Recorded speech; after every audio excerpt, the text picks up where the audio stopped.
साबधान साबधान लोगोफोर आङो मोसौ सिखावनि सायाव भिडिअ लाना फैदों नोंथांमोना भिडिअखौ फार्स्ट जोबजासिम नायलां आङो भिडिअ क्लिप देखायगोन तो साबधान साबधान रायजो राजाफोर साबधान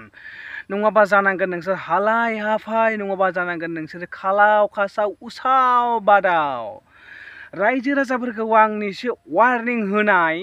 बेनो जाहैबाय नोंथांमोना गाव गावनि मोसौखौ आथिङाव जिनज्रि होनानै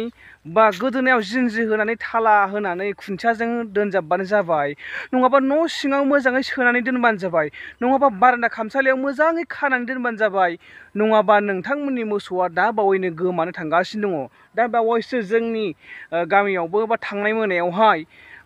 मोसौ सिखावनि आथिंखौ खाख्रबनानै लांनो नाजानाया जोंनि गामियाव सोराङाव फैदों आरो हायाखै लांथायनो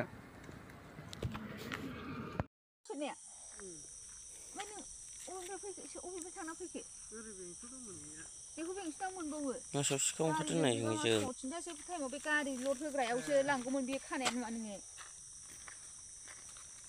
लाबोलायनानैसो बाहाय खाफैनाया गारियाव सोनायनि माबा मोसौआ गलियाव बा गारिया बिजों फैदों बिजों थांफिनजोब्बाय बिजों थांफिनदो गंफै गारियालाय जाहारुवा लांफैदोंमोन जाहारुवा माने डाक्टारनि जाबाय थाबाबो माने बांद्राय मेलेबाङा जानायखाय जाहारुवा लांफैदों आरो जाहारुवा दा माथो खालामनो नङा होमबा डाक्टारनिजों जायाबा रजानिजों नायनांगोन नङा होमबा नै जाहारुवा 20 थाखानि मोननै लाबाय आङो ओमफ्राय बहरम दङ बहरमा लांखानायखा ओमफ्राय मेथाइजों लाल साहा बायदि फुदुंनानै लोंनोसै आरो तो ओरै जायाबा ओरै नायनांगोन आरो ना माने डाक्टारनि जायाबा रजानि जायाबा डाक्टारनिजों माने नायनांगोन आरो नङाबाथ' जानाय नङा होमबा मोनसेल'जों सोबाय थाबाथ' खामानि जानाय नङा आरो बेनिखायनो आं दा दतमारियावहाय लांफैदों आरो मुलिखौहाय मेथाइखौनो बोरैबासो नुबाय नै बोरैबा साइस नुबाय नै मेथाइखौ नायदों आङो ओमफ्राय नै आं एसे जानाय नायनो दै मेथाइयानो माने मा गेफेफे जादों आरो गेफेफे जादों एसे जानाय नायनोसै नै गेफेफे जादों जिनिसा मोस्रोमबो हाबलाजोबनायमोन बुस्थुआ ओमफ्राय फुदुंबा जेबो नङा जानाय नङा साननानै माबा लाबोबाय आं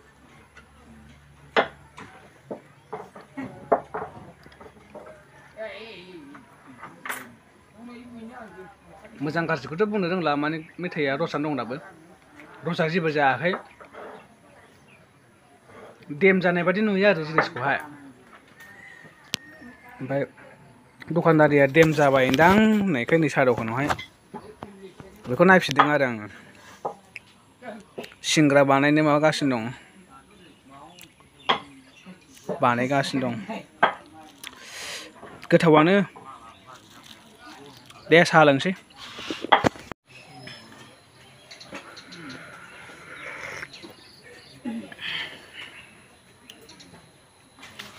दिनैनि भिडिअखौ आं बेखिनियाव दोनथ'बाय भिडिअखौ मोजां मोनोबा लाइक शेयार कमेन्ट खालामनो दाबाव आरो दिनैसो गोदानबा नोंथांमोना चेनेलखौ साबस्क्राइब खालामना गालांबानो जाबाय थेंक इउ